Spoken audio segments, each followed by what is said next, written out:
Welcome to Insight Builder channel. We are going to look at a very simple workflow to create a page in the Notion database. There is a reason why we are going to learn this.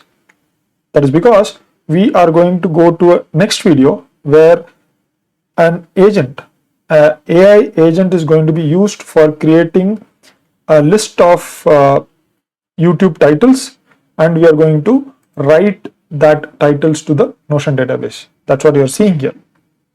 Let's go back to my homepage and go into n8n builders, and there I'm going to create a new workflow.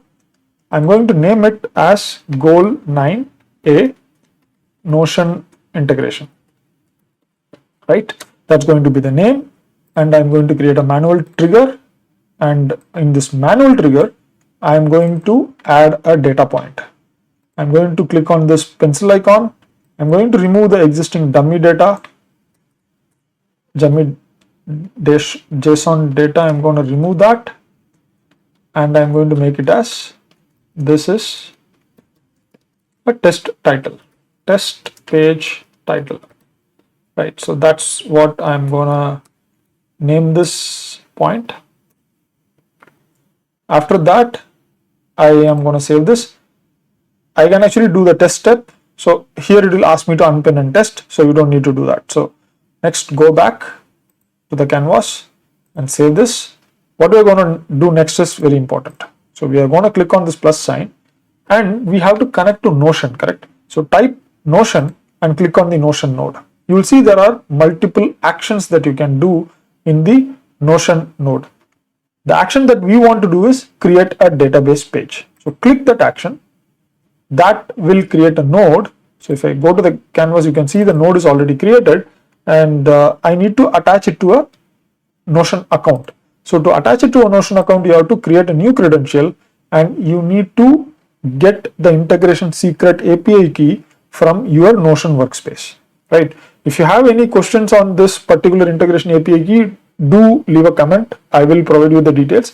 But most of if you are a Notion user, getting an API key is a very straightforward process. But what is more important is, after you get the API key, you have to attach the database that you are going to work with to the integration that you have created. So you can see that I have created an integration called WYT, and I have connected this database, the YT_scripts database, to that integration.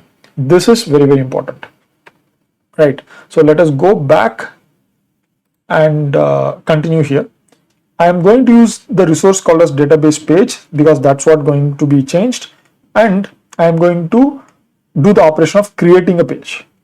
And in the database, I am going to select YT scripts. How n8n came to know about the database? That is because I already have given my API credentials. So that's how it come to know. Next, the title. So I have to pull this name, which I already got from the trigger manual trigger node. I'm going to just pull it. You can see that this is a test page title is coming up here, right? You can click on add properties, and once you click on add properties, you can see the other properties, the end date, start date, status, and week actually comes up. This properties are part of the Notion database that you are seeing here. Okay. As of now, don't complicate those things. We are just going to do the test setup here. So all the necessary stuff is ready. So then click on test step. So once you click on the test step, after a couple of minutes, couple of seconds, this YT scripts database will have a new page. So just give it a second. As you can see here,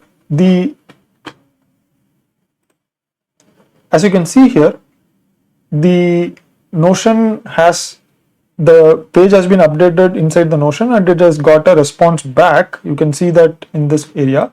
And if you go to the Notion database, you can see this is test page title. You can see the same text that we created, right?